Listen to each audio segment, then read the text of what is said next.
మీరు వాడే hair colours వల్ల ఫేస్ మీద పిగ్మెంటేషన్ వస్తుందని తెలుసా? Welcome to 15 days skin series by doctor Soumya. ఇది డే 13.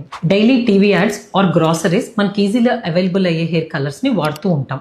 వాటిట్లో మనం కంటెంట్స్ కూడా చెక్ చేయం. వీటిని వాడటం వల్ల పిగ్మెంటేషన్ అనేది స్లోగా డెవలప్ అవుతూ ఉంటుంది. It takes 1-2 years also to develop the pigmentation. ఇవి జాగ్రత్తగా చూసుకోవాలి. మనం సెలెక్ట్ చేసుకునే దానిలో నో అమోనియా, నో పీపీడీ అనేవి చూడాలి. ఒక్క అమోనియా ఒక్కటి ఉన్నా కూడా సరిపోదు.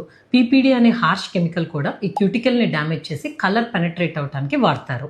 అందరూ కామన్గా వాడే బ్లాక్ హెన్నా, బ్లాక్ మెహందీ అని చెప్తూ ఉంటారు. వీటిలో కూడా కెమికల్స్ ఉంటాయి.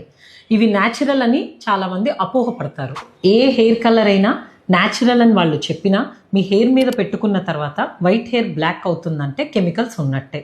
సో అన్ని న్యాచురల్ అని కాకుండా నో అమోనియా, నో పీపీడీ ఖచ్చితంగా చూసుకోవాలి. So as a dermatologist I suggest few products which are safe for your hair and face. Indus Valley hair colour, QT colour, Keramite hair colour.